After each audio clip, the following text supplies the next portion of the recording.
All right, good evening and welcome everyone to Green White Checkered TV.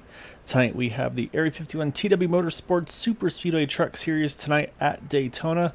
And believe it or not, we are at 2 races to go until the 4-race playoff.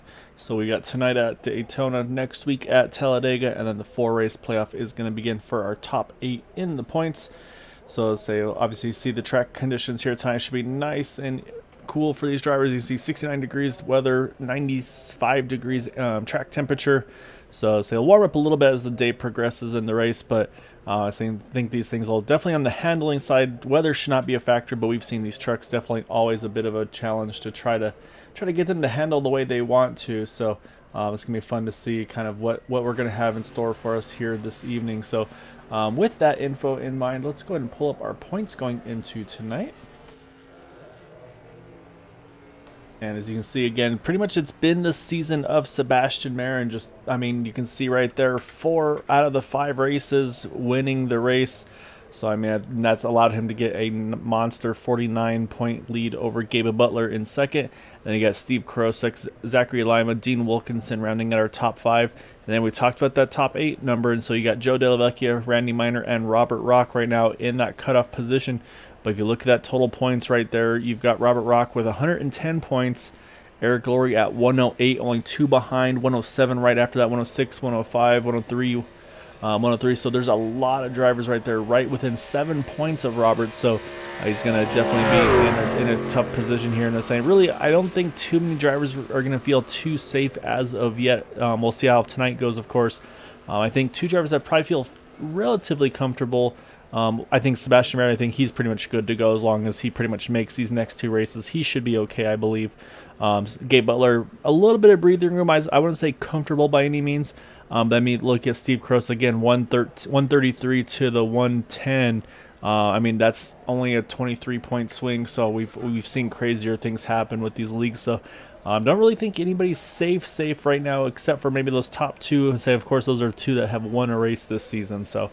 It's going to be a lot of fun to see what these guys have in store for us tonight. Another great field here tonight. Looks like about 30, 33 trucks, if I'm not mistaken, will be taking part in tonight's event.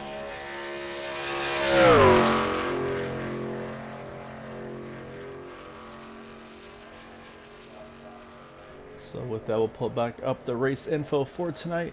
As actually, we can steal a little bit of info here on the ticker. We can kind of see how qualifying is going as they run right now. Obviously, a lot of drivers still to make their laps in here tonight. But right now, you can see right now it's going to be Jason Middleton on pole position at the moment. But still looks like only about 17 trucks have put a lap down. So I would expect we'll see those times start to drop a little bit. You can see the movement's already starting to kick off here. As we've got about a minute and a half left in qualifying here. So we'll have to see how it's going to pan out. And right now, it looks like we could have a change. It might break up the pole streak for Sebastian Marin. I believe also, if I'm not mistaken, he's been the pole sitter for every race this season here. And sure enough, yeah, he's had 5 poles to his name. So I think that might be broken here tonight.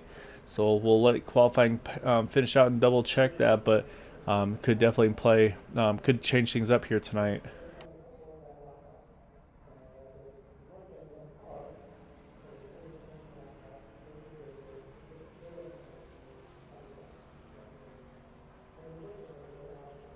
And every so often my ticker likes to not do anything, so we'll go ahead and we'll bring it back down, unfortunately. But again, though, like I said, 75 laps scheduled race distance here tonight. Like I said, about 33 trucks looks like going to be taking the field. Got a few new names, few new faces again, continuing to kind of come in the league a little bit, which is always great to see growth throughout the season. But say we're gonna, and I think that's gonna again just help that competition. It's gonna be a lot of fun to see what these drivers are gonna have in store. Because yeah, I think there's going to be a lot of talent here tonight, as we've seen throughout the course of this season as well. So we'll see how it's going to pan out. It's like qualifying just about completed here. So we got about just a few more seconds left to go, and we will pull up our starting grid for tonight's event.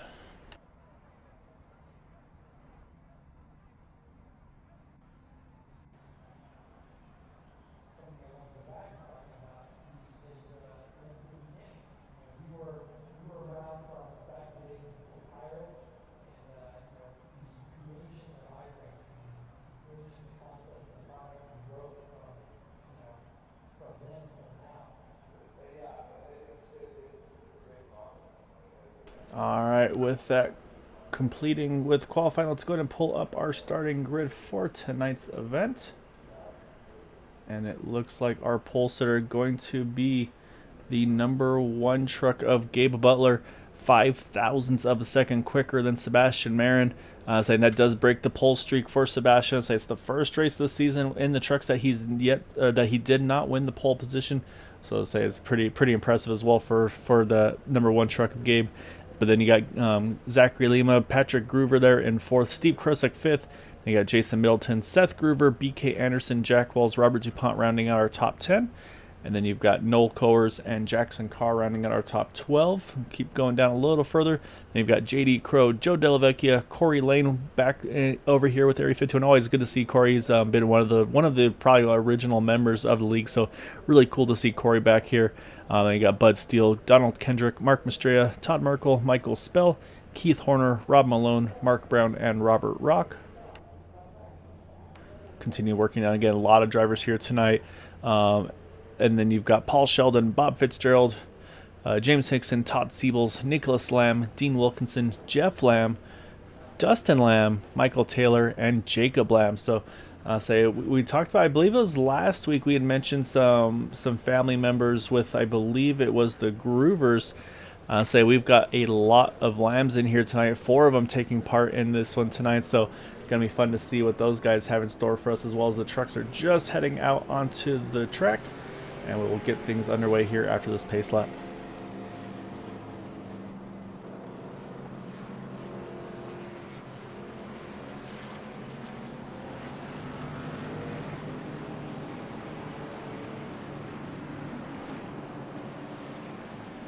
And yeah, good luck as well, Dean and Roberts. I always appreciate you guys popping in here before the race. So good luck to you guys as well. As right now looks like 33 trucks have opted to go ahead and start or come onto the grid. I do see Robert Rock actually looks like he's going to start from the pits in that 171 truck. So this is always one of those risk versus rewards. Not sure if this is a planned move or maybe gridded in just a few seconds too late. We've definitely seen that from time to time, but we'll have to kind of wait and see as this race plays out. But for him, unfortunately, he's going to probably have to hope for that yellow to get him back in contention, back lined up with the field here. So we'll keep an eye on that 171 truck. Again, he was the cutoff truck going into tonight's race. So right now in that was in the 8th position in points. So that's going to be a big question for him. He's going to have to get some luck back his way to be able to get back into that position. So we'll have to wait and see. But like I said, you've got a lot of names here. The Cup guys still pretty solid throughout the top 5. We've got a few drivers kind of splitting them up a little bit. So we got a good little theme going on with that 01 and the 02. You've got the Mario truck, you got the Yoshi truck. So that's always cool to see these guys have some themes with them. But it's going to be Gabe Butler's the pace car heads off into the pits. Green flag is out. We are underway here at Daytona.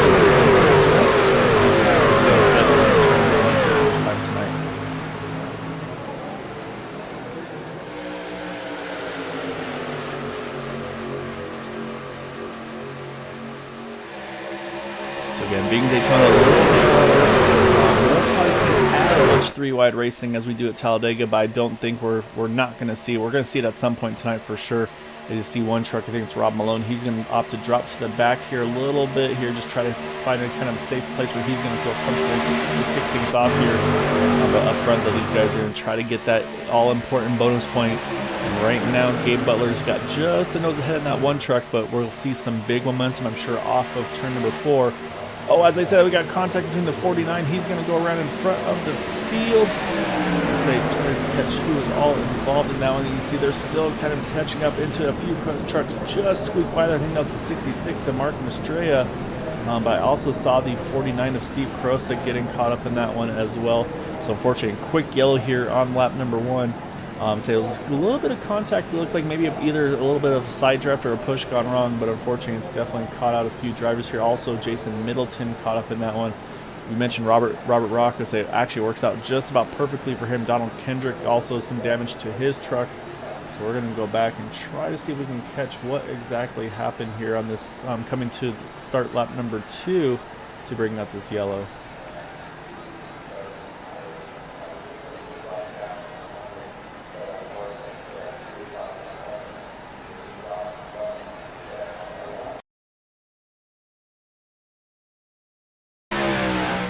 ease up. Oh, actually, no, I was actually right on it. Let me go back a little bit. Apologies for that. And yeah, it looks like maybe a little bit of side drafting there with Steve Krosek. Not sure if intentional or not. I'm trying to catch the truck that was to his right here, but you're gonna see that orange truck. I think actually just trying to follow the truck, but you can see just makes a big move there. A little bit of net code as well, but I think they honestly would have probably made contact regardless. That puts him up into that outside wall as well. I think that might be the 69 truck, if I'm not mistaken there.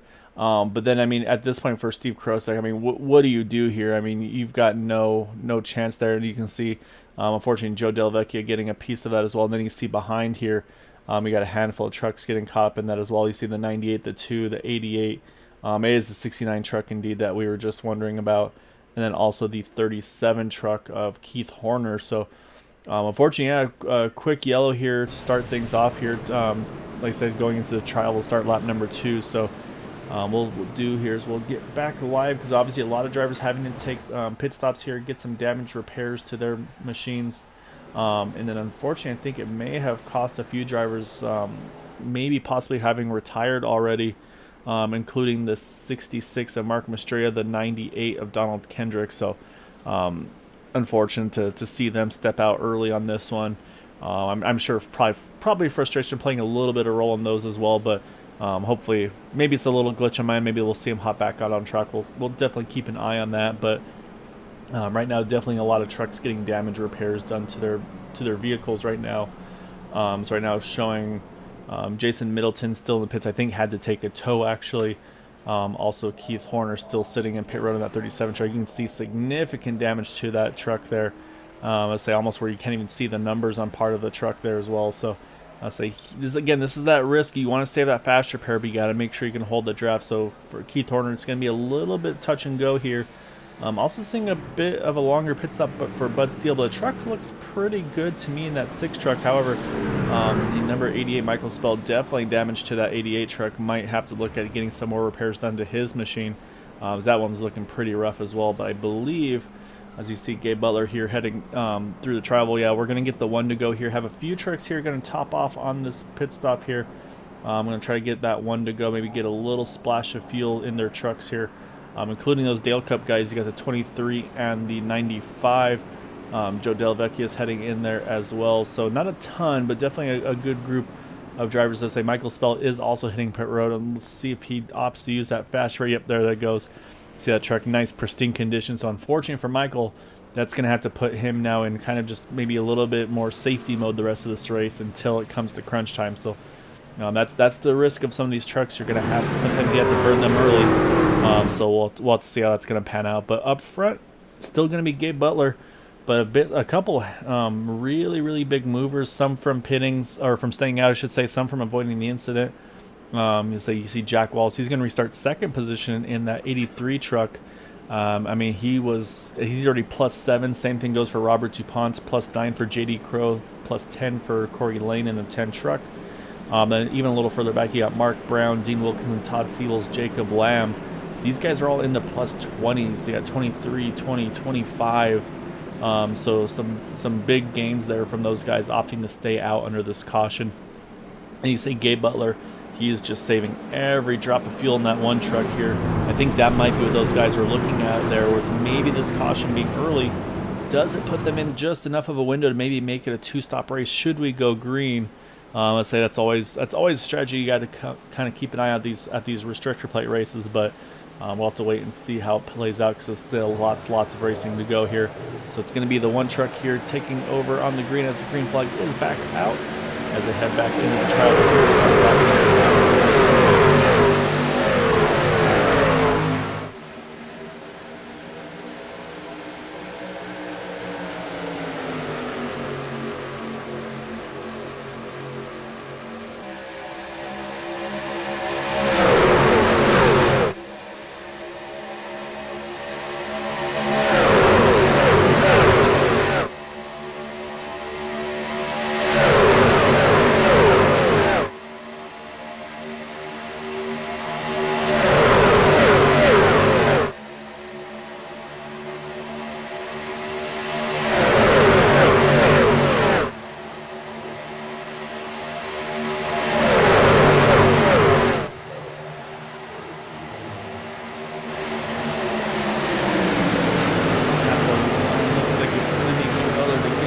led. You can see they kind of swap positions here. You see the 83 truck, he's down to the inside now, the one to the outside.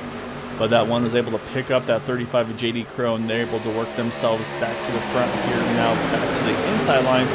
And I say again, some of these trucks, you kind of watching, you know who's been able to do what. And we've seen JD Crow, he has been just an amazing pusher for a lot of these races. So would not be surprised to say that's definitely something you want to have, I think, on if you have the opportunity to. So right now, those guys doing exactly what they need to do. To Robert DuPont's right there as well in that number 07 machine.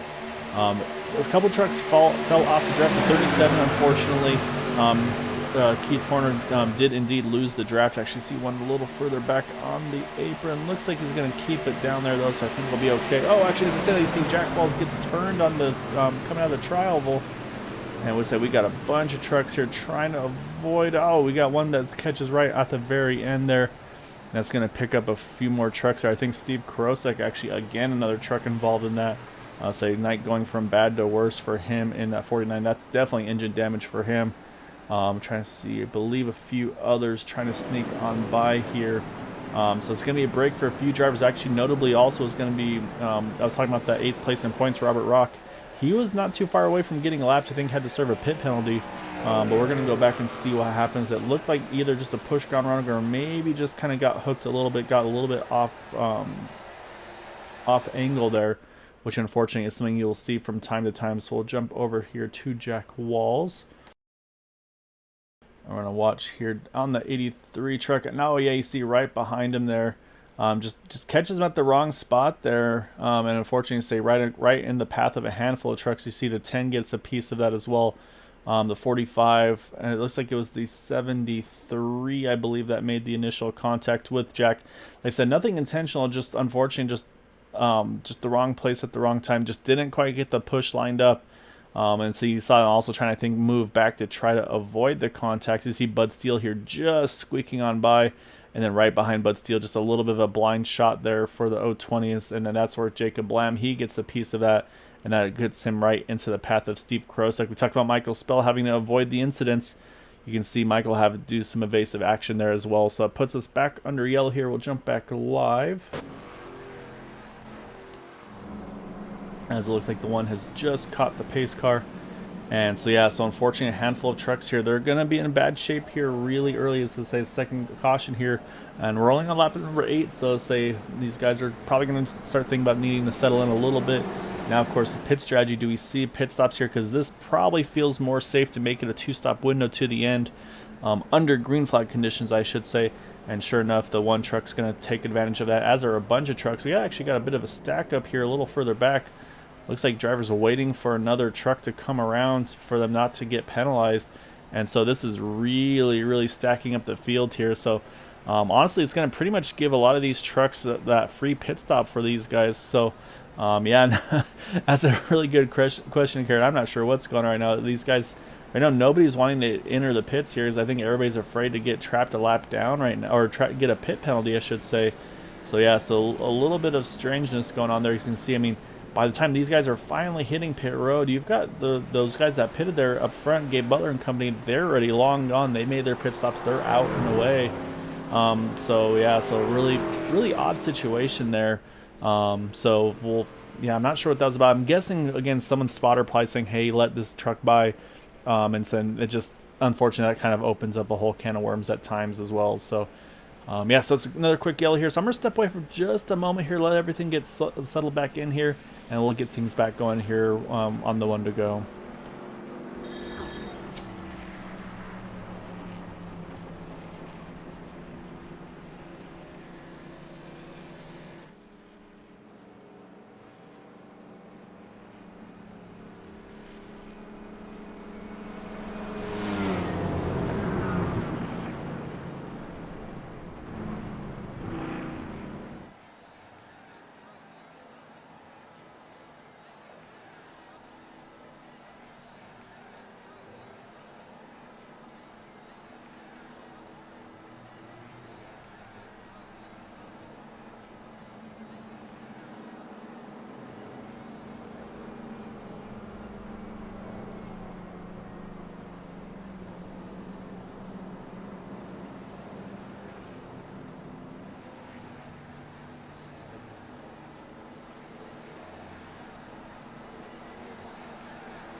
All right, so yeah, so definitely a rough start here for the start of this one. See, again, you see the one truck just saving every drop of fuel still in that one machine.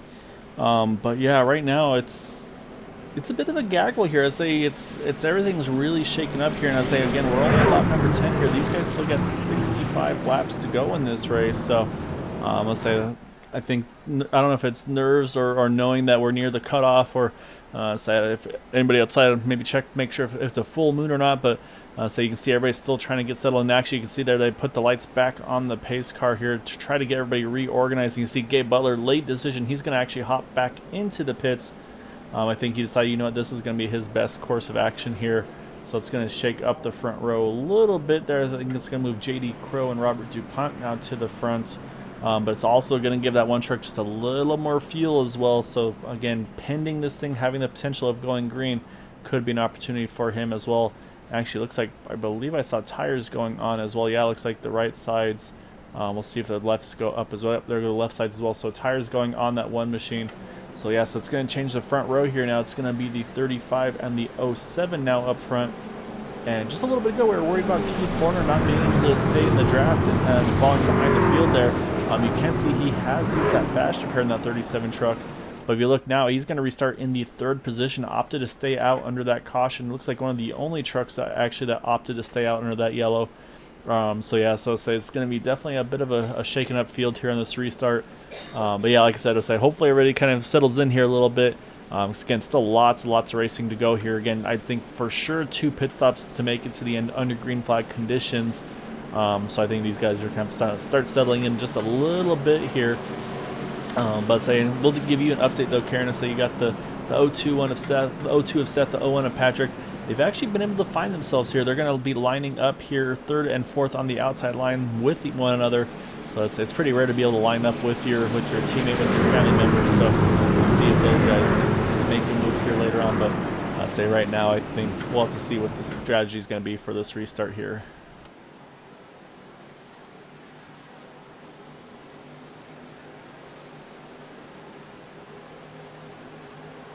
All right, pace car is in. Green flag's back down. It's going to be J.D. Crow leading that inside line. Robert DuPont to the outside. He got a better jump here and have a short distance as well. Robert DuPont really trying to squeeze and find some room there in before that 2 of Todd Merkel here. So he's going to hold on to that 3rd position as they start to build speed. Down the back.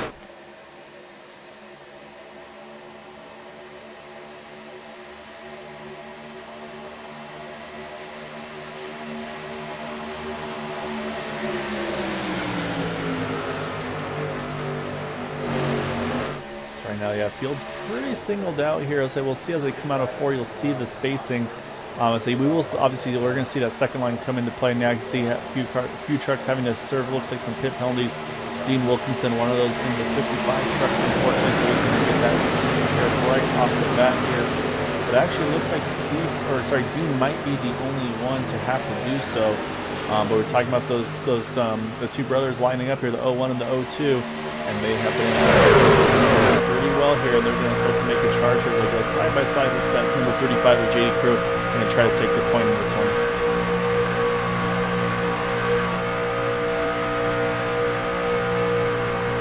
See, not quite enough to clear at 35. They're going to have to stay on the top side. There goes the inside momentum that we see a lot of times happen. So it's going to be J.D. Crow now back to the front with a good push as well from Keith Horner. Again, we're going to see that back and forth a little bit throughout the course of this race. And so that's what you're going to see as well. Out of turn number 2, out of turn number 4, the outside line usually is going to get the momentum through the turn. Shorter distance usually prevails. And it's just kind of who's able to line up the best with one another. And so right now these 2 trucks, or these 2 lines, I should say, holding very steady with one another at the moment. It's really hard to say where that momentum is going to kind of lead off with these guys.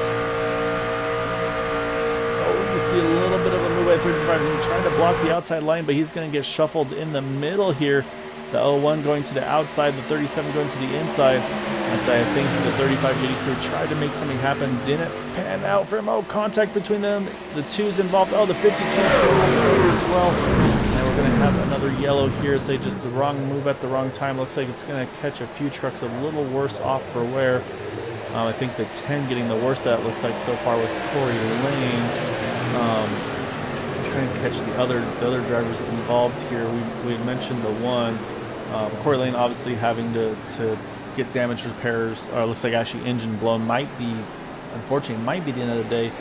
We saw JD Crow, his involvement in that one as well. So we'll go back, take another look at this one.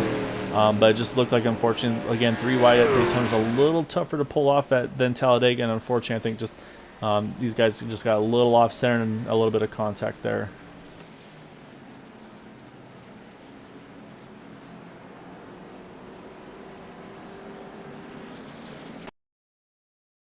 So we're going to focus on that 35 here of JD Crow again. We saw him try to move up, but say the 01, the 02, they were able to kind of jump to his outside and get around him. We'll pick up just the speed just a little bit. And now as they head into turn number 3, we'll slow it back down. But you can see the 35 washes up just a little bit there, catches the 52 truck, and then also gets in, and then kind of pushes them down into the door of Todd Merkel in the 2. Nothing Todd can do there. And then unfortunately for the 32, for the 10, he gets a pretty large hit there as well. And then I think those guys were the ones that definitely got the worst of it. But I'll say we're going to watch to see, because you're going to see again some avoidance in the back. Everybody going to try to sneak on through here. You see Michael Spill, another close call for him.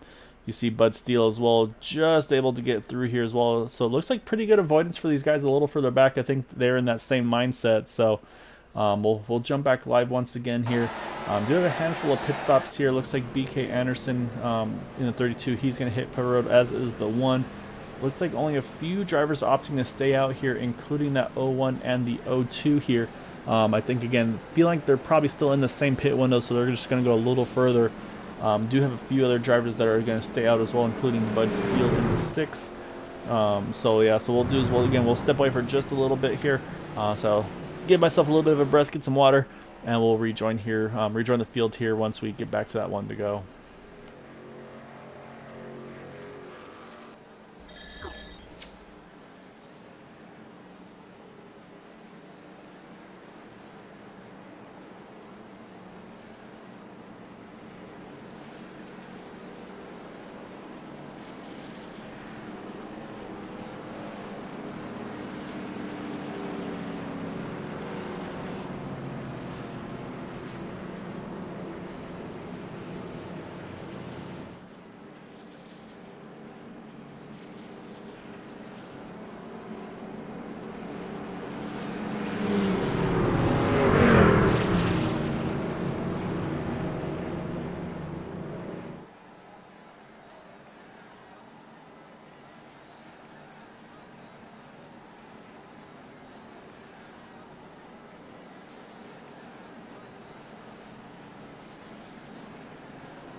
Alright, as you can see, lights are off of the pace car.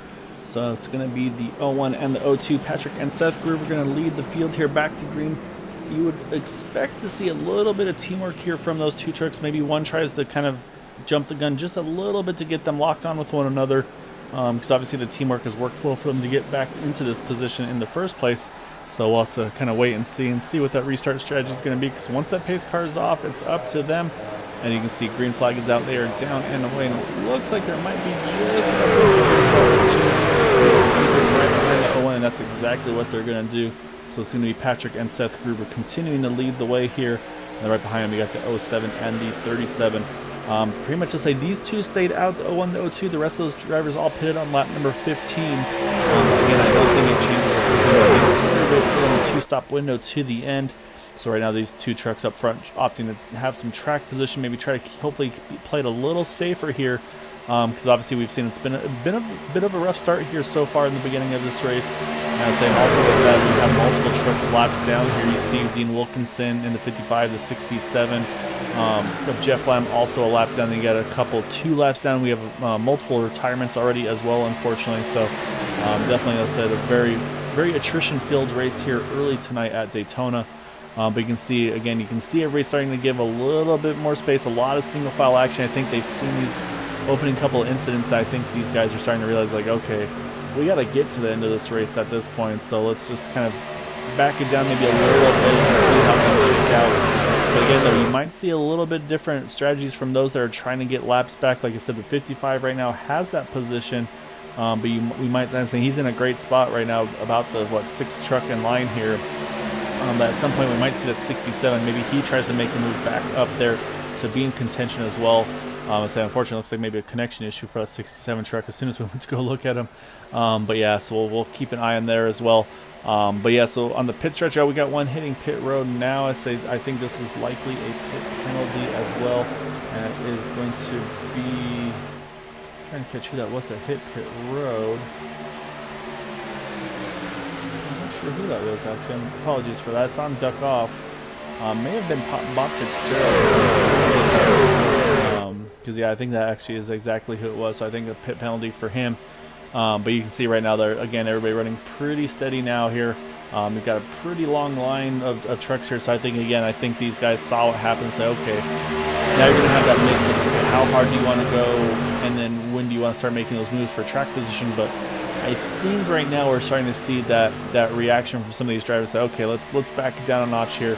Let's make sure we can get to the end of this one. So say for Patrick and Seth here, probably looking pretty good. Liking what you see in your mirror there. Not a lot of trucks peeking out right now. And I'll say when you've got a brother behind you, usually you can feel pretty safe about things. And maybe until it gets down to crunch time at the last lap.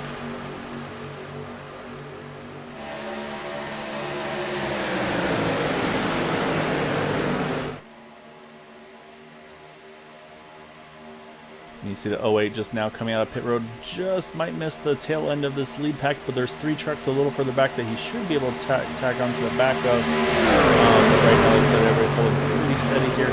The first couple of battles a little further up, you've got the 83 of Jack Walls. He said, all right, you know what, I already got taken out once. Let's go after this. I want to get back to the front here.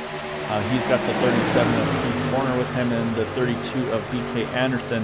And they are definitely making ground on that inside line. Like I said, I think 2 different strategies going on right here. But a little further back, you start getting a little nervous here, because right now you got Gabe Butler behind a truck that looks like maybe has some damage. And he's just at the edge of losing that draft potentially. So as you can see, Gabe keeping up to the outside, wants to try to get around him. But right now they're going to hold station as we'll jump back towards the front here, though. Because like I said, I think that outside line starting to move a little bit, but again, got to be careful about that little bit of a wiggle back and forth there. And again, Jack almost gets up into the turn. And again, that could have been night over for the 83, but just hangs on to it.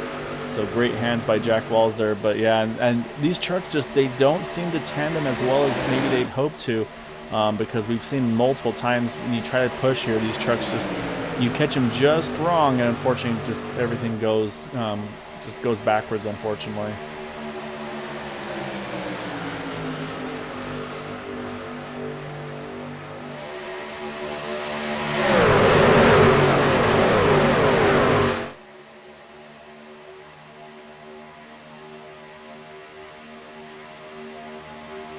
So now looks like leading the outside line, I believe, is the 32. Yeah, it is a BK Anderson. He's got that 0, 10, and the 5. And I'll say again, I'm looking at seeing where drivers are. I think Justin Line is a couple laps down right now. But again, maybe try to put himself in a position to get one or more of those laps back. You can see a little bit of a bobble there. Had to react to that truck that was moving up, and then you can see just the wiggle that he was getting from that. And I think you saw the 5 there of Nicholas Lime kind of rolling off the back, let him catch back up, catch that truck, I should say, back, and kind of let them regroup and maybe make another charge at that. Because right now, actually 5 laps down, if I'm not mistaken, in that 010. The 020 of Jacob Land is actually 2 laps down, but he's off on his own here, unfortunately. So not the night that he's looking for. Again, still lots and lots of racing to go. But right now, off on his own in that 020 car, or 020 truck, I should say. Apologies. You see the 45 here. Great job able to hang on to that truck. He's going to have to try to catch it here and get back out on track if he can. But these trucks definitely appear to be a handful right now. He's going to lose the draft, unfortunately. So that's going to be a huge heartbreak there for Todd. Hopefully, again, he's just going to have to hope for some breaks now to go back his way. But again, like I mentioned right now, everybody's holding pretty steady here up front. Now we've got about 15 trucks in this lead pack. Michael Spell, the last of them. And again, we talked about Robert Rock starting from the pits in that 171 truck. And so far that strategy looks like it's a mistake, be it strategy, looks like it's actually going to work out just about perfectly for him. So just more stuff we'll have to keep an eye out. And actually haven't forgotten about, but we're used to talking about pretty much all the time in these races. They really, I think, same thing. They've really backed down their approach right now too. You see the one of Gabe Butler sitting in 10th, just giving himself a lot of room in front, a lot of room behind him. Same thing goes for Zachary Lima in that 95 truck, the 23 of Sebastian Marin. So these guys, Zachary Lima, apologies. Right now these guys definitely giving each other a lot of room here. I think, again, these guys, they know the big picture and they know what they need to be there at the end to try to win these races. So I think that's what we're seeing there. But up front, though, I think we're starting to see, again, a little bit more movement here. And it looks like now it's going to be, I believe that's Keith Horner going to try to jump to the top here. And so you see the 0-1, though, too. They got to be careful not to move up too much. Open up the door for Robert to come, maybe try to peek underneath them. So you always, if you're going to use that yellow line, you want to run it pretty much enough where there's not a truck length to sneak underneath them. So, and then of course the other thing to mention about these guys in that 01 and the 02 truck is the fact that they pitted on lap number 8. The rest of the field pitted around lap number 15. There were a handful of cautions there, so that they're not at a huge deficit, but they will most likely need to pit before these guys behind them. So we'll likely see the 01 and the 02 pit a lot earlier before the rest of the field. And I'll say, well, it's a tough welcome back there, Corey. I say it's great to see you back here. I say I wish the start would have been a little, or your return, I should say, would have been a little smoother. But so far I say it's been a rough one early, and definitely hate that you got caught up early on this one. The same with a lot of drivers as well tonight.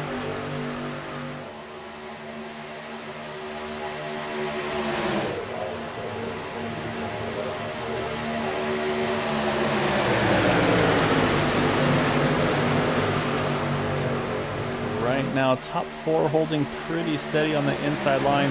That's about where that 37 truck now, though, we mentioned of Keith Horner starting to make a little bit of a charge here. And also Tom Ruckley, have some really close calls in that 2 truck, but he's still sitting right outside the top 5 as they run here. So again, so you can see, you can see how spread out this group is. Let's say a 15 truck group, we're used to seeing them pretty much 2 by 2, all pretty much sitting on top of one another, but again, I think these guys know there's a lot of racing left to go, and they've seen how much attrition there's been early on. Taking out some big names as well. Like I mentioned, unfortunately still sitting in pit road, Steve Karosek.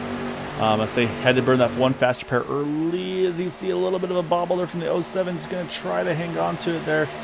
I say that tri-oval, sometimes it will bite you, catch the apron, and that's all you have to try to catch that truck. But they were able to do so. As you see, they just sneak around the 010 there of Dustin Lamb. And that's another thing too, is if they're 2 by 2 and you start to get to a truck a lap or more down, it's always a little sketchy. As you see a big wiggler from that 95 truck of Zachary Lima coming out of turn number 2. So, but up front though, Keith Horner, he's getting that rush he needs from the 32, of BK Anderson. Just about to get to the front here, but not quite enough, as now it's kind of fizzled out to just the 2 of these trucks on the outside line. So the advantage is going to go back to the inside lane once more.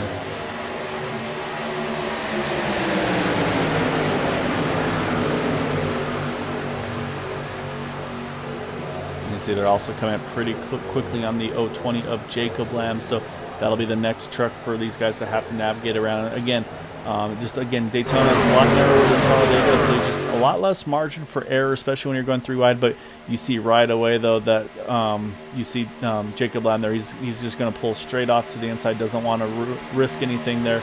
So again, just kind of the courtesy that you see from some of these drivers. So let's say he's unfortunately not the race he's been looking for his, I believe, his first race after Area 51. So just going to let these guys kind of get their own, keep their race going the way they want to.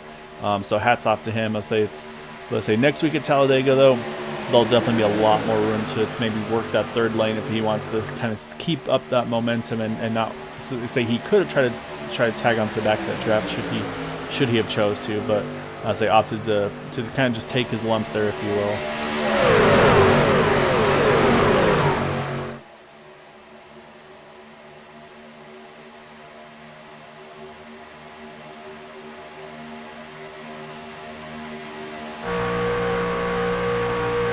Right now, that 01 Mario truck of Patrick Gruber still holding lead with his brother Seth Gruber and the 02 Yoshi truck right behind him.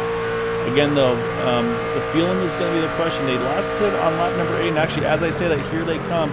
You were wondering when that pit stop was going to be. It's going to be now, and you can see the 02 truck getting a little more aggressive on the entry, but it looks like they're going to get by with it pretty smoothly here. So as long as that 02 got down to pit speed, so that's going to be the first of these trucks to start their pit cycle. But again, they pitted a fair bit earlier. It's lap number 8. It's about 16 or so now for Jack. Sorry, he pitted on lap 16 now. He's going to take the point in the 83 truck. So now the question is, much further can these guys go than Patrick and Seth? So we'll have to see, again, strategies and teamwork and stuff. And actually missed something here because we got Robert DuPont way off the back here. Not sure what's happened to Robert, but actually taking a tow, so not sure if it's a hardware computer issue. I know some drivers have had some VR headset issues from time to time as well, so unfortunate to see that happen to the 07 truck of Robert DuPont, to say, because he's definitely been one that's been in this running for this race most of the way here tonight.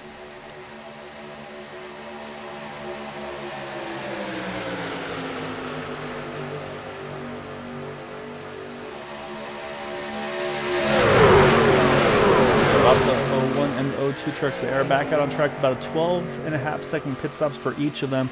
They stay on the lead lap here as well.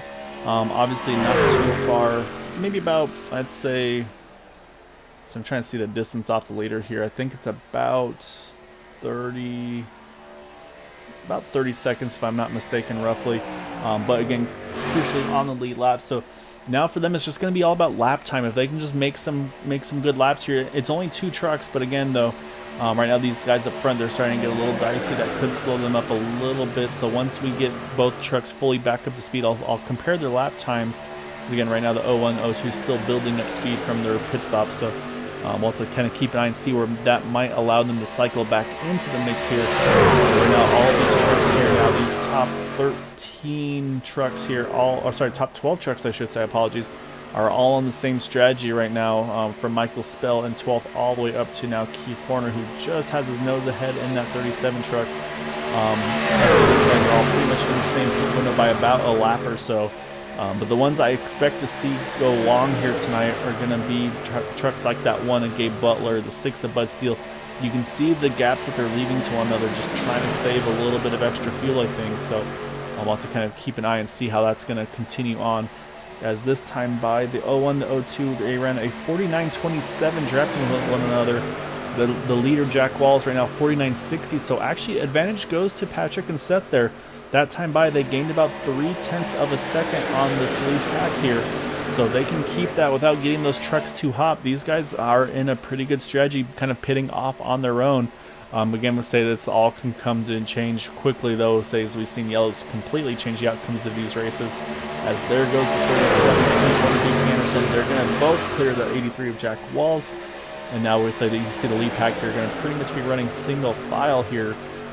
So now again, the question is going to be pit stop windows, which again, I think these guys they pitted on lap number 15, lap number 16. So I would say probably within the next lap or two to start 36 here. We're about in that 21, 22 lap window of fuel that we're used to seeing these trucks have. So I would expect to see our pit window opening pretty soon, especially for our leaders who've been leading this pack here while burning the most fuel, like that 83 of Jack Walls. I would expect to see them in soon, but I think we'll see probably trucks like Gabe Butler, Bud Steele, Zachary Lima, Sebastian Marin. I think they try to stretch it another lap or two more just to kind of cover their bases if they can. And again, the lap time wise though, 49.21 for Patrick and Seth, 40 for Keith Horner. So again, another 2/10 for those two able to get to the front. And as I said, here come pit stops, and it's going to be the 37, the 30, sorry, yeah, 37, the 32, and the 55 of Dean Wilkinson coming along with them. But Jack Wall's on here. These guys are going to continue to run some more laps here. So again, though, I think right now, honestly, depending on how this race unfolds, I feel like advantage is kind of sitting in that 01 and the 02 trucks. Even with just the two of them, they're just making great time here. They're not too far away from starting to pick up some draft from some lap trucks ahead of them.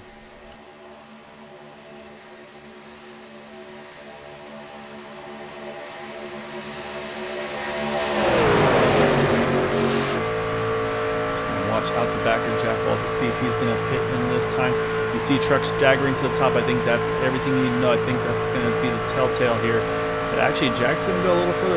It's going to be Todd Merkel and Nicholas Lamb. They're going to hit pit road. But here comes Gabe Butler getting a good head of steam here around the number 83 of Jack Walls. He's going to try to take the points, as now Jack's going to pick up the 95, I believe that is. No, I'm sorry, 95 truck. That's the 052. I'm sorry, Joe Della Vecchia. So that guy got used to his new Red Bull speed. And that push that he was able to pick up there was enough to keep Gabe from taking over the lead there. So now that one truck, he's going to wind up falling back a little bit here. And with all this going on, yet again, the lap times, 50.27 for Jack Walls that last time by, 49.29 for Patrick and Seth, so about a full second quicker for that 01 and the 02 truck. So I'm really liking what I'm seeing out of those two trucks that had to pit off sequence, because right now it's really working.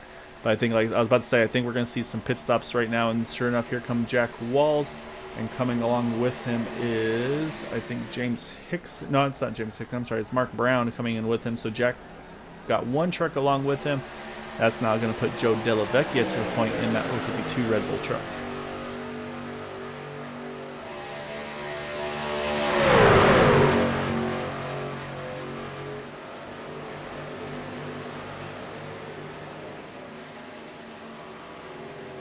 You see the 5 of Nicholas Lamb coming out right in front of the leaders. Looks like he's going to jump straight to the top, if I'm not mistaken. He's going to move in the middle. Oh, a little tight there.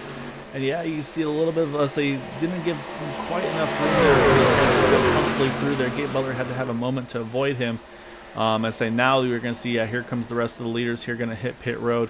You see everybody's trying to stagger and give themselves some room to get on the entry, because they're saying that's a very easy entry to overshoot. But looks like so far so good.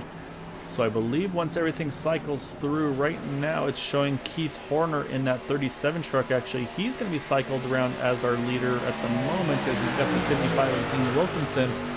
Then you got the 01 and the 02 right behind him here. So actually, it's right now, it was Keith Horner who pitted about 5 laps later than Patrick and Seth. And as I say that, though, here comes a big move from the outside. They're going to use that draft. They're going to swing around that 37 truck. They're going to take back the point here. Now it's going to be where do these trucks come out in relation to those drivers that just pitted. And here they come out of the pits right now, still building up speed. So we'll see how they cycle up. But right now, it looks like advantage, like I mentioned, I feel like his advantage is that 01 and the 02. That's exactly what we're seeing here. They're going to clear those guys, and they're going to easily take the lead. And it looks like have the lead here by a couple of seconds, actually. And they're going to have a pretty good group of trucks here. They got 4 trucks right now. You got the 01, the 02, and you got the 55 who's locked down of Dean Wilkinson. And then you got that 37 truck of Keith Horner sitting in that 3rd position. But then you're going to have to go back about 2.5 seconds now to Jack Walls here in that number 83 truck. And then even actually further back now to the rest of these guys. You got Bud Steele here with Michael Spell, Joe Della Vecchia. And then they're trying to pick up Gabe Butler and Sebastian Marin as well. But the one truck I'm not seeing in that mix, though, is that 95 Zachary Lima. Something happened here to that 95 truck. Just now kind of rolling up to speed here, so I'm not sure what happened. Let me actually go back and try to check, because I think we may have missed something here with Zachary. Go back a little bit.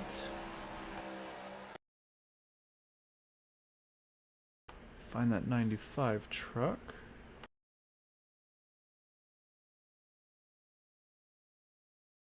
So watch him as he comes off of pit road.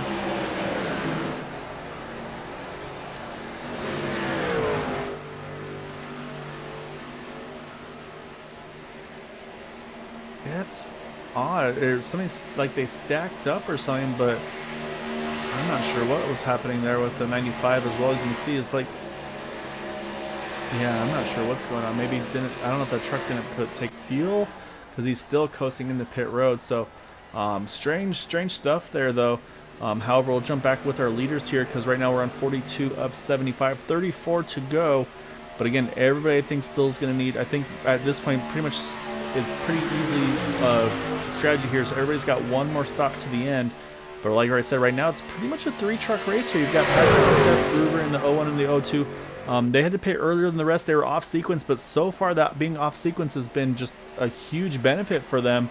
Like I said, Keith Horner, he pitted 5 laps later, I believe. Like I said, I believe with that 55 of Dean Wilkinson, and it's gone perfectly for those two. They were able to tag on as well. But then now we got to go 7 seconds back to the second pack here, which you've got Bud Steele leading, Michael Spell, Joe Delavecchia, Gabe Butler, Jack Wall, Sebastian Merrill. I mean, I'd say basically a lot of the heavy hitters of the league in this series tonight. I'll say they're about 7 seconds back. So I'll say right now, if you're those top 3, you want these guys to keep this clean. They don't want to see any cautions to bring this field all back together. They want to see this thing unfold under green flag conditions and keep that 7-second margin that they've got right now. Because last time, Joe Delavecchia was a little faster, about a half a second. But again, though, I mean, they're going to have to kind of keep that pace up for now, basically 2 green flag runs. Because again, there's 7 seconds off our leaders here. So I mean, you know that Joe and Gabe and Sebastian, they're going to do everything in their powers to try to close that gap up. And we know that they have the talent and the ability to do so. But let's say the last time by, it was only actually 0.04 of a second quicker for Joe over Patrick. So, I mean, right now, yeah, it's all to play for here. And so we'll do is we're going to run through the field real quick here as we go. So right now, our race leader is the 01 of Patrick Gruber. Behind him is the 02 of Seth Gruber. Those two have been working together very well here tonight. In that third position is the 37, the 4th truck in line of Keith Horner. Keith is up 18 spots from where he started the race. In the 4th spot in the second pack here, again about 7 seconds back, is Joe Delavecchia in the 052. And then in 5th you have Gabe Butler, who's one of the 2 winners so far this season, and the other winner is that the 23 of Sebastian Merrill, winning 4 of the 5 races so far this season, sitting in 6th. And then you got Bud Steele there in the 7th position in the 6th truck, and then in 8th the 88 of Michael Spell. Jack Walls in the 9th position. And then rounding out our top 10 is that 171 from the pits tonight. That 171 of Robert Rock, who is in the 8th spot going into tonight. But so far, knock on wood, I say he's done a really good job of minimizing damage from that starting position. And then we'll go back to 11th, who's about now 14 seconds off here, and that's the 2 truck of Todd Merkel. He's got BK Anderson working with him, but say it's just the 2 of them there, and they're about 14, 15 seconds off that group in front. And we got to go another 15 or so seconds back to now the 35 of JD Crow. Still on the lead lap, but not too far away from being lapped. And then you also with him, you've got Todd Siebels there in the 45. You got Rob Malone in the 47 truck. And then you got Nicholas Lamb in the 5 truck as well. And then I believe then you get to our first truck 1 lap down. Again, in this lead pack, though, Dean Wilkinson. So right now in the catbird seat for a lucky dog position, should a yellow come out, Dean would be in that position. And then right now, pretty much actually, he's the only truck 1 down as they run, because now next in line is Mark Brown, who's 2 laps down in that number 73 truck. And then you've got James Hickson in the number 12 machine in 19th, with Zachary Lima behind him in 20th. I say again, not sure what happened to Zachary in the pit stop. The only thing I could think of is maybe there was a glitch with iRacing where it didn't fuel the trucks. Just the way it exited the pits was as if it ran out of fuel there. So not sure what happened, but it's definitely an unfortunate break for him. Otherwise, he would be right there with Gabe and Sebastian and company, right around the top 5 position. And then in 21st, you have Bob Fitzgerald in the 08 truck.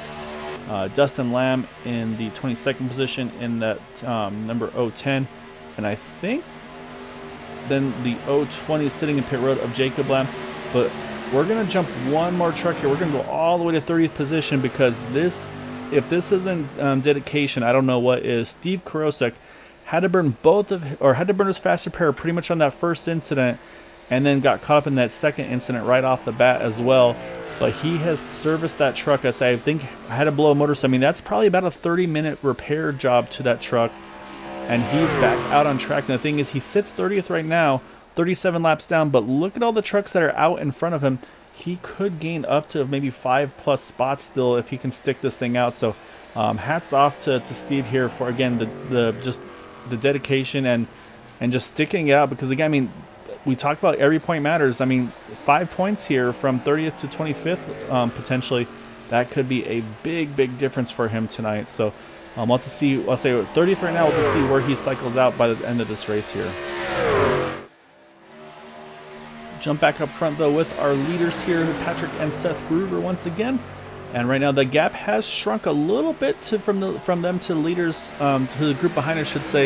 You can see it's not a big change. It was about 7 or so before. Now it's probably dropped about a half a second or so. Now they're down to about 6.7. I think it was in the 7.2 range. So they have close to about half a second. But I don't think that it's going to be enough without a caution. So I'll say right now, like I said, these 3 trucks in this lead pack, they want this thing to go green.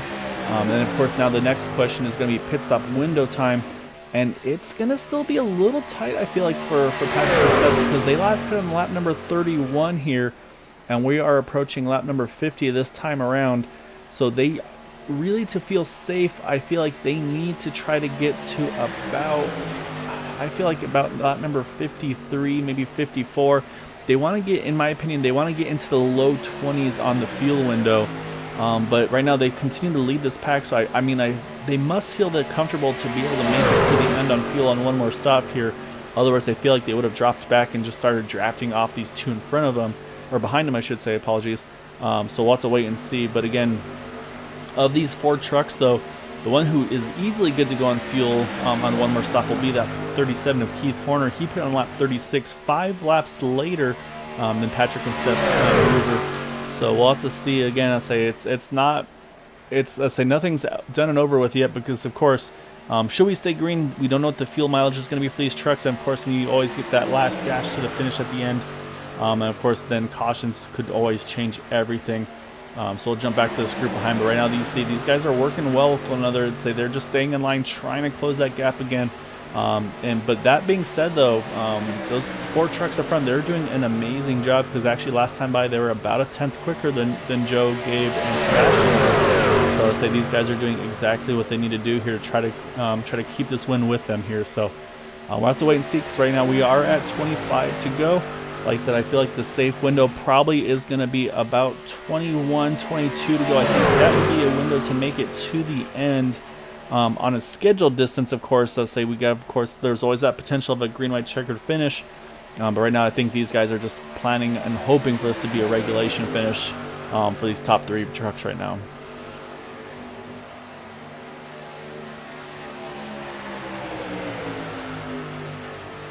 We mentioned about Steve Karosek just a few laps ago being in 30th position, already now 28th position with just those couple laps he was able to put in, so already 2 spots gained.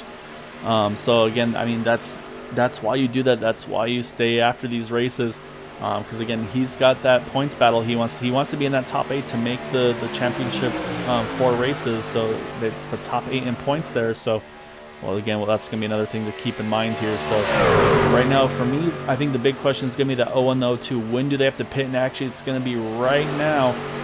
It's going to be the 0-1 of Patrick Gruber, the 0-2 of Seth Gruber. They're going to they hope to be their final pit stop coming to 23 to go, but I think that's still a little further than they've been running all race long. I think they're going to have to back their pace down in this final run to have a chance to make it to the end. Maybe they can tag onto some trucks here to get some draft or not, but that's going to be what it's all about here, as it looks like both trucks hit their pit stalls nicely. Looks like tires going on as well. We'll see if it's 2 or 4. It's looking like 2 tires for the 0-2, 2 tires for the 0-1, and they're going to come out right together lockstep. That is mission accomplished for them, and they might just catch a break here, because it looks like they're going to be coming out right in front of a couple of trucks here, including the 2 truck of Todd Merkel. So they might actually get some of that drafting help that we just talked about, but now they got to make sure that they can get cleanly through this pit exit. It's a very sketchy pit exit here. It's easy to lose traction, and I think they're going to be able to get back up to speed here nicely. And I think they might just be able to tag onto this group of trucks here right behind them. But say now, of course, this is the danger of that 3-wide potential here, because they're building up speed as the trucks are coming around on the outside and the middle. But they're going to be able to clear. So right now, if I'm those 2 trucks here, I save every drop of fuel that you can here. Don't get too aggressive. Just keep saving, keep saving. As you can see, I think that's exactly what they're doing, letting Todd Merkel sneak on in there as well. So that's, we'll see now. Say now they got to try to go 22 more laps in this one and try to keep that fuel in. And as I say that, they are not riding. They're going back after. They're going to jump to the top here, try to pick some pace back up here. Because they do have to be careful not to lose positions to these 2 trucks of Keith Horner and Joe Delvecchia. But what this is doing, these 2 trucks here staying out, and just the 2 of them, their pace is definitely slowing down now, because right now Keith Horner 48.95, Joe Delvecchia 48.21. So this is really letting the second pack now really catch the leading truck right now. Because again, they had 4 trucks early, now they just have the 2 of them.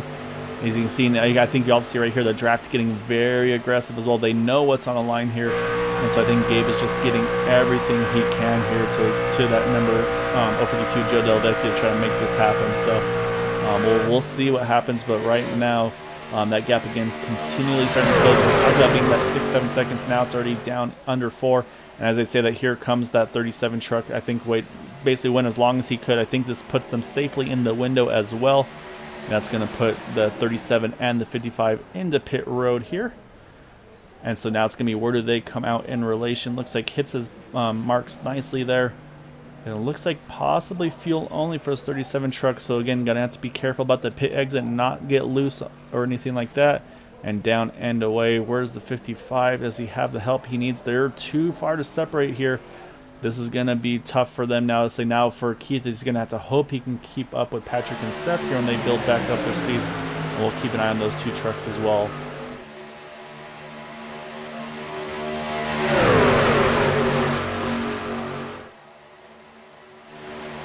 You see those 2 on the outside here, just trying to clear that 95, not quite able to do so. You see the 55 Dean Wilkinson. Now where is that number 37 Keith Horner? He's actually still in front as they just cleared that 95 truck. Now it looks like they're going to cycle out right with that 37, so I think that's job done for Keith Horner. I'll say these guys are going to swing around him here, but again, Keith's got more fuel than these guys, and they're still continuing to lead this pack as well, so they're going to continue to burn fuel. So right now, if I'm Keith here, I'm thinking about my chances in this race. Now, let's say, actually, as I said, here come the rest of the pack here. They're all hitting pit road, actually coming out of pit road, I should say. Sebastian Marin, but still, these trucks getting very loose in the throttle. I think they're just giving it everything they had here. And I think that these guys are making very, very quick pit stops there with Sebastian Marin, Jack Wells, Bud Steele. So now we'll watch out the back of Sebastian Marin. Where does he come out in relation to those trucks? You can see the gap is definitely closed. But there goes the 01, the 02 there. So now the question is they might just be able to tag onto the back of this draft. This is their hopes here to try to be in contention for this race. If they can stay on the tail of this draft, you're going to see Jack Walls get right to the back of Sebastian Marin to make it happen.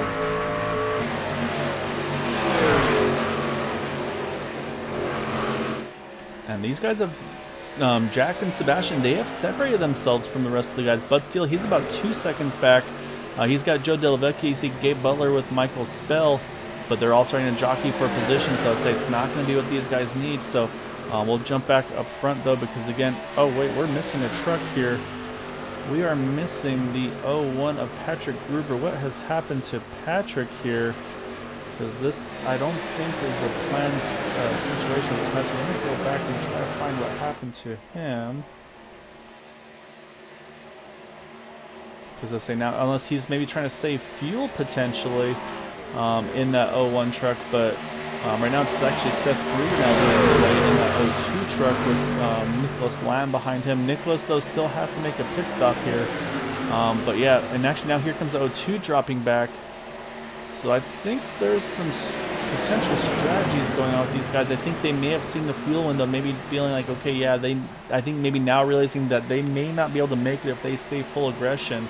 I'll say I'm going to try to see if I can find I don't see anything out of the ordinary from my timing and scoring. But what this does, though, this puts Keith Horner now in the lead. You can see he's going to try to squeeze in front of the 01 truck. And actually, the 01's going to jump to the outside. Oh, he's going to jump back in line here. But look at the outside line. You didn't even see him coming. Here comes the 23 of Sebastian Marin, the 83 of Jack Walls. Now they're back in this lead pack here. And you can see they're going to try to sneak around the 32 here. And they do so, but we talked about it being a potential 3-horse race here for the win here. Now it's up to 5 trucks. And could it grow to more? But right now it's actually going to be Sebastian Marin who's pushing the 37 of Keith Horner. Right now, these are our top 2 trucks. They're the 37 of 23 and the 83 of Jack Walls, with Patrick and Seth Gruber right there on the inside liner as well. So right now, pretty much a 5-truck battle here. There's 16 to go, next time by 15 to go. I do feel like I think the 01 and the 02 are having to I think they're having to look at the fuel numbers here and knew if they stayed as aggressive as they were, they weren't going to make it to the end. But I got to say hats off, though, to that 23 and the 83. Great pit stops for the 2 of them. We talked about the gap that they had going into the pit cycle, and now look how close and now they're in the fight here. So great job by those guys to get themselves in the contention for this win here tonight. And then our Steve Krosek update in the 49 truck, he is now up into 25th, so 5 positions already gained for him.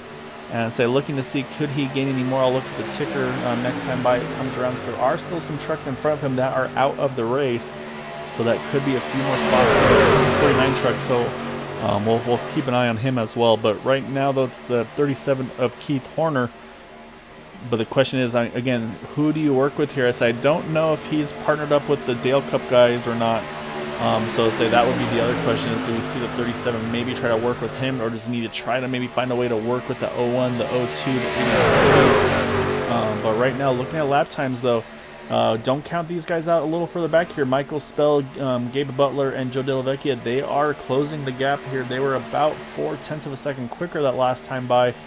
And if they can just get within a few, maybe a second or so of these guys in front, that's when they'll really start to pick up that draft. And last time by 47.98 of Michael Spell to 48.36 for Keith Horner. So they are coming here. So I say don't count these guys out as well. They're making a big charge here towards the end of this run. And again, we're looking at the interval right now to Keith Horner. So you look at the gap, it's about 2.8 seconds. But then again, look, if the last truck in that draft, I believe, is the 12 truck of James Hickson. He's about half a second to a second behind these leaders, and that's what those guys are going to be picking up on. Michael Spell's going to be picking up that draft off the 12 truck. As I said, though, actually, the 12 truck is going to hit pit road, so now it's going to be off the 02. But again, though, they're gonna that's the gap that they're going to be looking for Michael Spell. He wants to try to close that window. And again, 47.63 that last time by to a 48.35 is the 95. Just gets a little wiggly there in turns 1 and 2, but able to keep it here single file. And the other thing that's just you saw there just for a split moment, there's a lot of traffic coming up in front of these trucks, and this is where things will get very dicey. But I think at this point, Michael Stahl, he's got the draft. That gap is closing quick. That 88 is on the charger. He is going to get to the back of the screw beam. He's going to be there this time around. And honestly, I think he's going to wind up putting down probably the fastest lap of the race here in that number 88 truck, because he is just on a charge right now. Got the draft, got great pushes, and he is going to come around here. It's a 46.96 actually. Oh, we got a trouble in front of him. You can see Michael Spell trying to avoid. Oh, he gets caught there in the incident.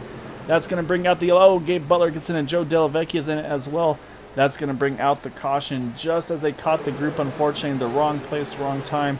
Heavy damage to the 88, the 052, the 1 truck. We'll have to go see what exactly happened. So it was right after the pit stops had happened. They were just catching the field there. Guessing people are starting to jockey for a position to try to get to the front here. So let's go back. Let's take a look one more time here. So we're watching Sebastian Marin at the moment. You see the 23, he's working to the outside of Keith Horner here. Let's see what exactly happens. Oh, you see the 37, he catches the apron there just a little bit.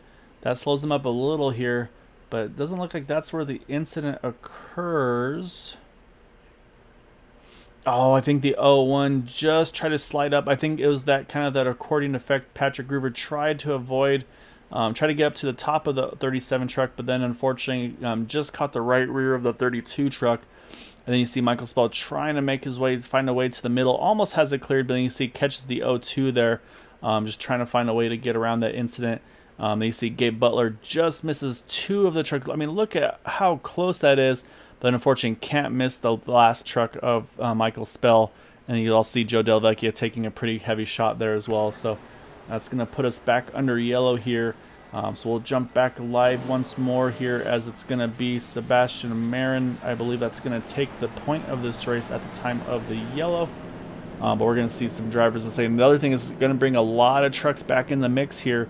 Because if by my counts right now, we're going to have, I believe it was about 15, 16 trucks back on the lead lap, and they're all going to be in the thick of this one, and we're going to have a late restart with single digits left in this one. So you see Patrick Groover, he's going to hit pit road in the 0-1 truck, and he's going to also bring along with him the 6 of Bud Steele, Michael Spell. I say he's going to have to get damage repair manually to that truck, because he's had to use his fast repair. We saw Seth Groover, he took a pretty good shot. He's going to have to get services done. I would expect, yeah, you see Gabe Butler, he's just trying to limp this truck to pit road as well. I believe has a fast repair, so that'll be the opportunity for him.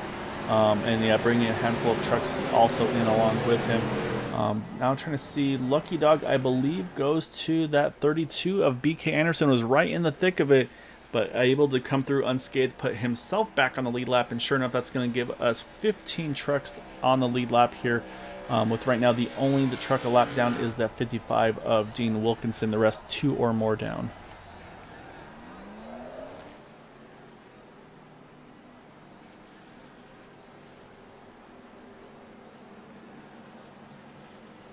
So while services are done, I'll step away for just a moment, and we'll get back here once again on the 1 to go.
Alright, so we're going to restart this race with 8 laps to go. So you can see pretty much at this point, I feel everybody's safe to go to the distance. The top 5 trucks, they stayed out. Or actually, it looks like top 6, apologies, also Rob Malone. And then I believe 7th on back opted to go ahead and pit. And I believe the first one out of pit road was the 6 of Bud Steele, so he's going to be the highest of those that pitted. So say again, we talked about the potential of green-white checkers. If that does come into play, if we get to all 3, potentially advantage sits with that 6 truck. You see Gabe Butler, he's right there. He's got his faster grip taken. Seth has as well. So say now it's going to be, it's a dash to the finish here, and it's going to be again about 15 trucks, I believe. Might see Michael Spell trying to get back here, but I think damage might be a little too much for him to really do too much. But we're going to have 15 trucks on a lead lap. And say Dean Wilkinson, the only truck 1 down as we get back to green flag racing. Sebastian Marin going to lead the field here once again with help from the 37 truck of Keith Horner. And was looking at the chat stuff on Discord while we were under caution, and Keith Horner is indeed with these Dale Cup drivers, so I think Keith Horner will expect to see him to stay tagged onto the back of that 23 truck of Sebastian Marin. But now we'll see what do these other trucks have in store. You've got, again, you've got Jack Walls here. You've got the 45 now of Todd Siebels. You've got Rob Malone. You've got Robert Rock.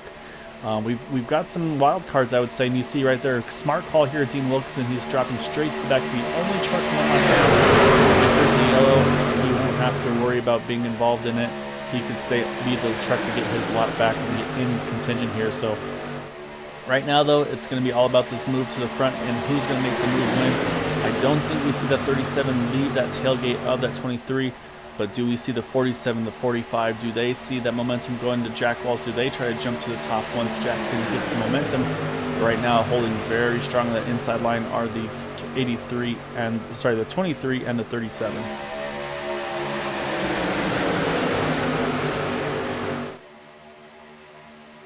You see a third line starting for him. Gabe Butler wasting no time. He's going to jump to the top, and it looks like he's actually got, I believe that's Zachary Lima with him. And look, there goes Jack Walls. He's going to try to protect that top. Let's check that top side up just a little bit more. That's going to allow the inside line to continue their momentum forward here. So right now things holding pretty steady. And now here comes the moves, though. You see the 0-1 there. He's going to jump to the top. Now Jackson and jump to the outside line. Gabe Butler, though, he's going to stick with the 0-1 here in the middle, but Jack to the outside line. And now it's going to be the 0-1 here of Patrick Groover. Apologies, trying to find the names there. He's getting a great push. So you got the 0-1 and the 1 here working together, making a huge charge here already to the side of that 23 truck. See a little bobble there from the pushing from that 23 truck. It's going to cost him a bit of momentum. And right now it looks like Patrick Groover, he's got the momentum. He's got the lead as they run. JD Crow's joined in the mix here as well. And so right now they all clear that 37 and the 23 truck. Jack Walls just nicks the wall there in turn 3. We're going to come around here. We're going to have 5 more to go here at Daytona. But you got those Dale Cup trucks there starting to line up on that middle groove here. And now here comes the one of Gabe Butler. He's going to run the middle, try to get outside of that 0-1 of Patrick Groover. Now it's going to be the 1 to the point there. He's going to bring along the 35 with him. But then here come the Dale Cup trucks. You got the 23 and the 95. They're locked onto one another as well. Here's the 0-1 and 0-2. They've locked onto each other as well.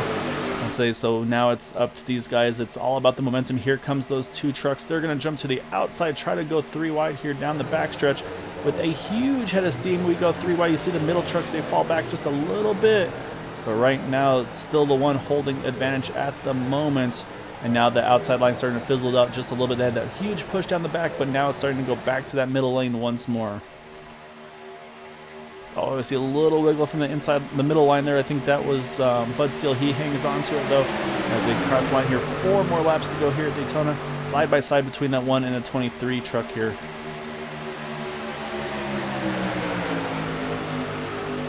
You can see the aggression starting to pick up a little more, squeezing a little tired. I'll say Patrick and Seth, they have not given up that 3rd line. They want to make it happen. But right now it's been the middle line that's had the most momentum for them.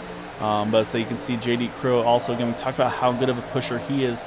I think that's exactly what we saw coming in the mirror there. So we wanted to make sure he had that number 35 behind him. And of course we know how well the 23 and the 95 work together. I'll say Zachary may not be on the lead lap, but again, he can play an outcome in this race. He can be the pusher that 23 needs to try to get win number 5 out of 6. But right now at the line, you see Gabe Butler just a nose ahead there in that number 1 truck as we got 3 to go here at Daytona.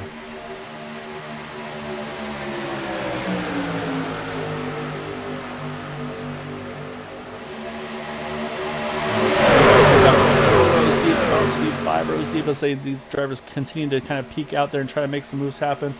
But right now it continues to be the 1 truck just a nose ahead. But again, look at the momentum. You see the 23 just starting to make a little extra push there as they go all 3 pretty much dead heat entering turn number 3. The 1 truck, of course, going to get that shorter distance. He's going to make a little bit more momentum here as they're going to come around the 80 of Michael Speld. His damage, unfortunately, can't keep up with the draft. Again, a little bit, big bobble there for the 45. He hangs on to it here. Going to cross line 2 really low here. Again, if they can get to the white flag from there on, they will race it out to the finish. However, if there's an incident here before they get to that white, They will rack them up for up to 3 attempts of a green-white checkered, and right now with all the movement, you kind of lean towards that. These guys are putting on a whale of a fight here for the win here. These guys just pushing for all they are worth. Right now, again, the one just a nose ahead. The 0-1 now actually he takes a nose ahead, as it's who has the momentum at the right time, and right now it's anybody's guess who's going to win this race.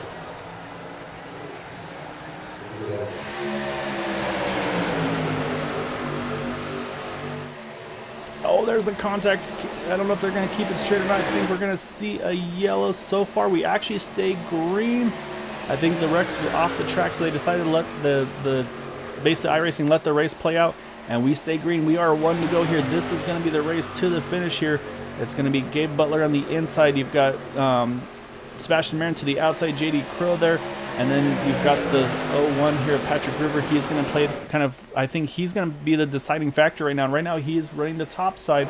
That might let the momentum shift to the outside line, but he's actually dropping back and trying to pick up some drafting help.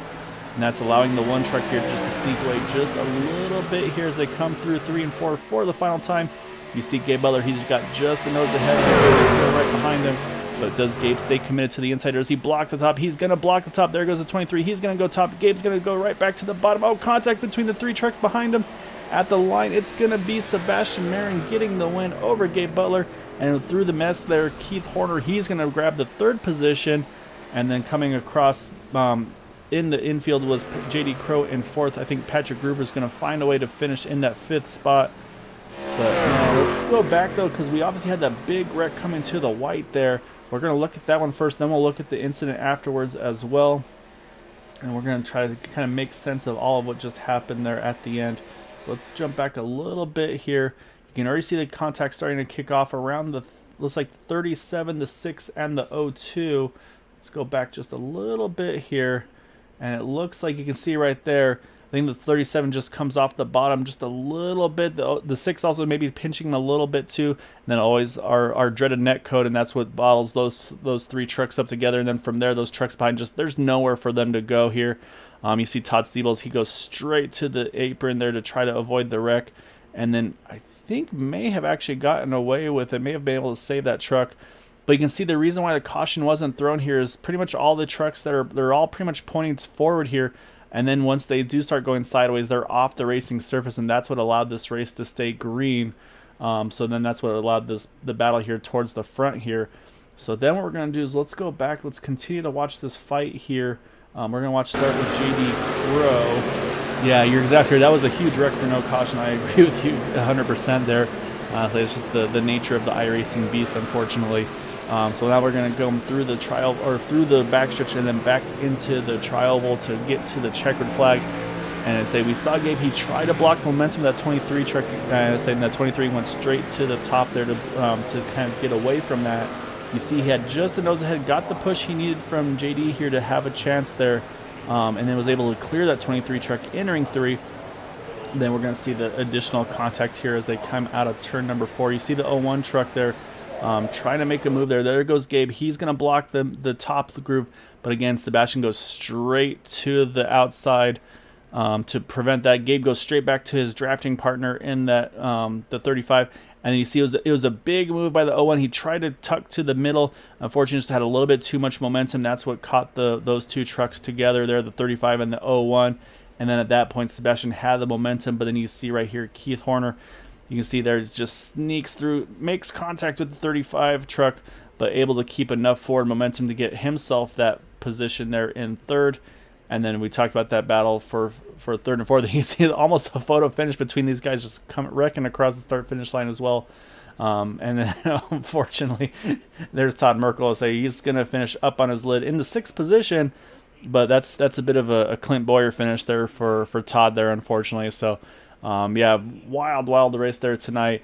Say kind of shocked that one yellow didn't come out like you guys mentioned in the chat as well. But just these guys are just going for everything tonight here. So we're gonna start off. Before we get to our interviews, we'll go ahead and go over our final results for tonight. And it's going to be Sebastian Marin over Gabe Butler there tonight. So that is 5 for 6 for Sebastian. Gabe going to grab another second place. And you got Keith Horner in third. JD Crow, Patrick Groover fourth and fifth. And then we saw Todd Merkel going up and over. And then Robert Rock again started from the pits. Had to keep that truck clean. Was in eighth coming into tonight. He's going to finish in seventh. That should be a great points night for him. And you got Nicholas Lamb there. Todd Siebels, Bud Steele rounding out our top 10. Jack Walls, BK Anderson, Rob Malone, Seth Groover. Through 14th, Dean Wilkinson winds up 15th. Never got that lap back that he was hoping to get. And then you got Michael Spell there, Zachary Lima, and Bob Fitzgerald. We'll continue on a little further down here. You've got James Hickson, Dustin Lamb, Joe Delvecchia, Mark Brown, Jacob Lamb, Steve Krosek, again, was 30th at one point, jumps all the way up into 24th. So hats off to Steve. That's 6 positions gained just by him staying persistent and going after it. And then you've got Robert DuPont, Jeff Lamb, Jackson Carr, Michael Taylor. As we get to the remainder of the field here, Corey Lane, Paul Sheldon, Noel Coers, Jason Milton, Donald Kendrick, and Mark Mastraya in the 34th position.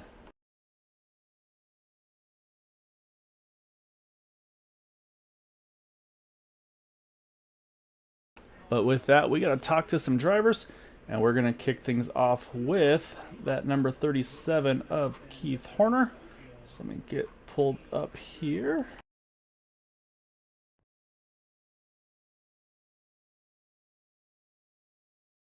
All right, so we're going to drag in that number 37 truck of Keith Horner. Started in, I believe, 21st, brings it home in third. But man, if that thing stayed green, I was watching where you were. I was watching where the two Groovers were at, the 01, the 02. You had about 5 laps good on them on fuel. But then, of course, that last yellow, or I guess second to last yellow that kind of came out, brought everybody back together again. But I mean, what were you thinking as that race was unfolding, where you guys had about a 7-second gap and you knew you had probably about a 5-lap advantage? Were you just kind of hoping and praying that like everybody's going to play nice and you're going to kind of put yourself in that catbird seat to the finish?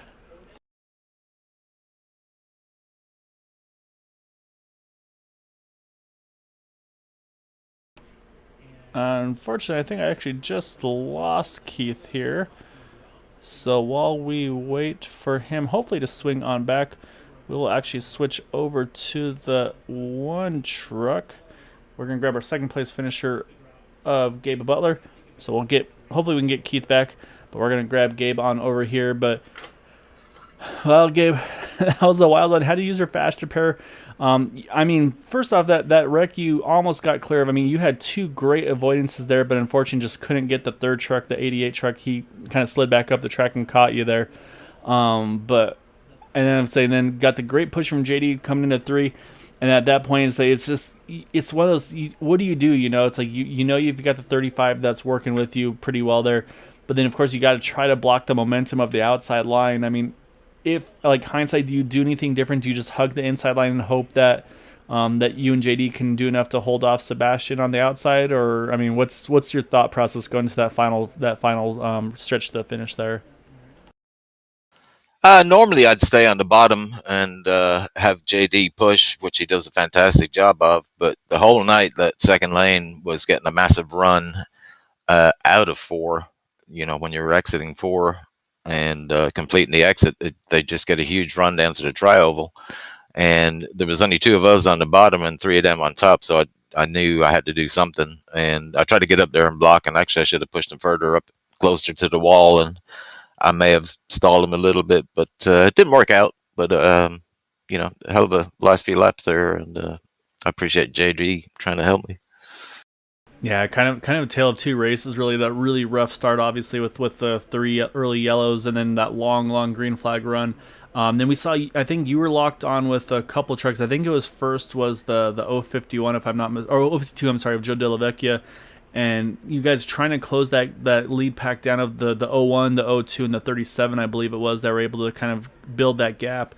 Were you surprised at the margin they were able to build on you guys through that first pit stop, or were you kind of thinking on the fuel window that they probably were still going to be short? Because I mean, we obviously saw that last pit stop. A lot of trucks were able to kind of close that gap pretty heavily on them before that caution came out towards the end of the race. Yeah, I thought we'd do a better job of catching them initially. but I knew they short pitted for a reason. But I knew on their last stop they'd have to take a little bit more fuel, and as you see, we were able to track them down um, within about 5 laps, I'd say. So yeah, I mean it worked out, and they had a real good strategy. It almost worked for them. Yeah, it was really crazy to see. Like I said, as I'm used to seeing like you and the Dale Cup guys, like you guys build those kinds of margins. But yeah, as I say, it was fun to see different strategies and how they were panning out throughout the course of the race. But I mean, just so you were in contention. You say you were there at the end. Unfortunately, just didn't quite pan out for you there. So as I mean, say again, it's probably feel a little bit of a lonely man out there when you don't have kind of your full crew with you that I'm sure you're used to having as well. But still, again, another great result here tonight. And say obviously only after tonight, only one more to go until the final four. So say you and Sebastian, you've really positioned your guys' selves really well to be in that final four. I'd say pretty comfortably being locked in on the point side of things. So I'd say any thoughts for going into the regular season finale and then those final four? Well, unfortunately, I'm going to miss it. I'll be in New York, so Oh no, just next week or the final four? next week. Okay. Next Thursday, I'll be in New York. So All right. Well, I'll say so you'll be watching closely on the points. Just hope that you have enough to kind of make sure you're enough to clear yourself in. I feel like you were pretty safe. It's obviously a great result tonight. I'll also help you out there as well. But yeah, just awesome job though tonight, Gabe. I say once again in contention, just didn't quite get the breaks that you needed there to get the win. But just another fight, a great fight from you though in that one track. So definitely want to give you the floor here though, man. Any thanks and shouts you'd like to give? shout out to JD Crow there for the push at the end, and of course working with Bud and Michael tonight in Roswell Motorsports. So and congratulations to Sebastian on the win. And thank you for doing a fabulous broadcast as usual, my friend. Nah, it's always a pleasure to be able to kind of put on these races with you guys. It's always a lot of fun to watch, and so you guys do nothing short of put on amazing races as well. So, say enjoy your trip next week. Hopefully able to enjoy yourself too much. Not sure if it's work or pleasure, but we'll miss you next week. But definitely look forward to hopefully seeing you in those final four races with the top eight. All right, man. Appreciate it. Thanks.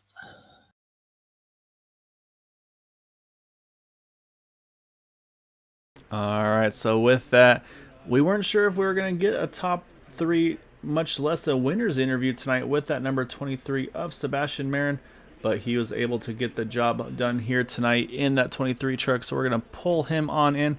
That is 5 for 6 in the season. But man, this is probably one of the ones you had to work the hardest at tonight. Actually, let me refresh my stuff here because it's cutting off a little weird there. There we are. But I'm gonna say that's probably one of the hardest fought wins you probably had to do so far this season, having to work your way back up to the group. And that last pit stop, that green flag pit stop, you and Jack Walls, I mean, you guys really brought that gap down. And then from there, I mean, you guys were in contention all the way to the end. I mean, just take us through the race. Obviously, being that second pack there behind the 01, the 02, and then the 37.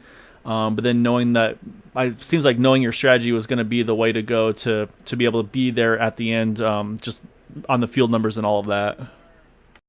Yeah, the race started off, like all the usual ones, and one of our friends there, Jason, seemed to have like a rig failure or whatever.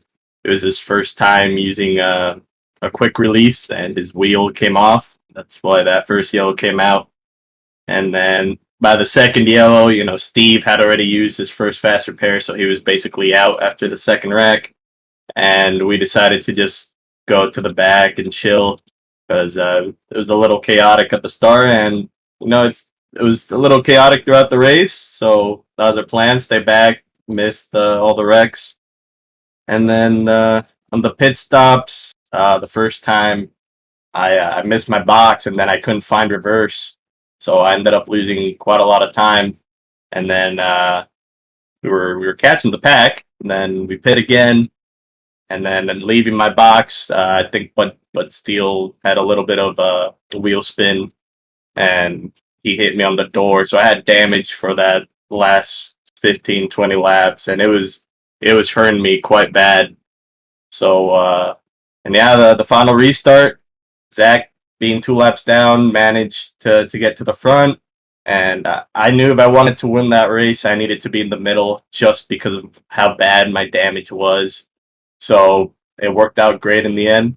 And yeah, sitting here in victory lane once again. Yeah, so I say it makes it seem easy when you're able to make those results like you do. Like you said, yeah, I definitely were able to notice a little bit of that damage on the right side of that truck. But like you said, I mean, when you get teammates, it doesn't matter. Like in these races, I'd say they may be a lap down, 2 laps down, lead lap, whatever it is. I'd say that's again we talked about the unselfishness of you guys. I'd say it's just reminiscent of some of the other teams that we've seen throughout the course of the Area 51 Super Speedway Series as well. It's really impressive to see. And then I mean, and then you mentioned Steve with those fast repairs are burning that fast repair, and then unfortunately getting caught in that next one. But say I mentioned during the broadcast, I mean, hats off to him. I mean, I'd say the endurance award on that one for sticking it out, and I think he gained, if I remember right, about 6 spots from where he was when he was in the pits to when he got all that engine damage repaired and got back out on track. So I mean, we know how important every point's going to be in the playoffs to make that top 8. So when you take a hit like that, so hats off to him for sure as well on that one. But yeah, I say great decision obviously to run that middle. We saw the middle; it did look strong. I say we saw the 01, the 02. They made that third line happen. They could get to you guys, but then it kind of fizzled out right at pretty much right when they would get to your door. That's about as far as they could get there. But then, of course, I mean, you kind of feeling like you're probably the meat and sandwich there, running 3x3 for I say about 4 or 5 laps. It felt like at least. I'm sure it was some more wheel grip in there towards the end of that one. Yeah, I'm pretty sure if it was Patrick leading the third. I saw that he had damage as well, so that's probably why they couldn't get as far ahead because both lead trucks were kind of damaged. So I kind of knew we were gonna be a little even there. And yeah, man, Steve, I was shocked when he came out, and to be honest, I was surprised his truck had so much speed. He had like 30 minutes of repairs. He could keep up in the pack and everything. And yeah, that's what he told me. I'm like, I was a little surprised, and he's like, I'm just out here to gain points, and he did. He gained quite a bit, and I think he didn't end up losing spots in the championship because of that. So that's it's a heads up driving from him. Yeah, I mean that's what you got to do. You got to persevere on some tough races, but obviously for you everything's looking good. I say easily clearing yourself to point your way into. Say you can take a vacation if you wanted to next week. I think too. Obviously, I'm sure for you though, you want to keep that momentum going. Like you said, 5 for 6 now in the season. We got next week for the regular season finale, and then we'll go into that 4-race playoff. So, I mean, just I say you've been on a roll all season long here with these guys. So. Hopefully for your sake, obviously you want to keep that continuing as well. So just hats off, Sebastian. So you've been killing it this season. So definitely want to give you the floor though. Any thanks and shouts I'd like to give for that win tonight. Yeah, I want to give a big thank to Zach, obviously being 2 laps down and being up there and giving me that push. Dale Cup, Steve, Joe, who unfortunately got taken out, and you guys for putting on this great broadcast, and Area 51 for hosting this great league. Yeah, saying when you have a chance to chat with Keith, I say let him know next time he's got to stick around for those interviews. I grabbed him, but he snuck away from me. So say definitely. I also want to congratulate him as well, obviously on that 3rd place finish tonight. I saw him sneaking in there with you guys on Discord. So looks like another good addition to your Dale Cup group there. Yeah, absolutely. It was his first race, so he probably still doesn't get it, but we'll let him know that if he gets a podium, he'll stick around. And yeah, he's been with us for a while. He's definitely a pretty good racer himself. Yeah, so that's a pretty good way to start off as a first race over here, get a top 3. So yeah, just hats off again though, Sebastian. Great win tonight. Enjoy this one. We'll see you next week for the regular season finale, and then I'm sure we'll be setting your sights forward on those final 4. So enjoy this one, and we'll talk soon, I'm sure. Yes, sir. Thank you, boys. All right, that is our race winner in that number 23 of Sebastian Marin. Again, the stats of this guy, 5 out of 6 wins. This is his first race this season without the pole position as well. Gabe Butler able to jump that one from him tonight, but obviously they're able to swap positions. Sebastian winning, Gabe in second. And then we saw a great battle to the finish there at the end as well, 3x3 for so long there until coming to just about getting to that white. So just hats off to the drivers to say it was a rough start, but they cleaned it up nicely and they were able to make it happen at the end. And it was a great battle. And say a lot of good long green flag run racing in the middle. Got a couple green flag pit stops in, so hats off to everybody there. So yeah, say we got one more to go until we get to that final 4 playoff race. We'll take the top 8, so we'll be looking at the points going into next season, or next week, I should say. So definitely keep an eye on that. So until then, though, hope you all had a wonderful evening. Hope you enjoyed it here tonight on Green White Checker TV. Again, want to thank everybody with Area 51 TW Motorsports for partnering up with us, and of course all the drivers, everybody watching. It's always a pleasure to have you guys with us. So until then, hope you have a wonderful evening. Happy Friday Eve, and until then, we'll catch you next time. Have a good night, everyone.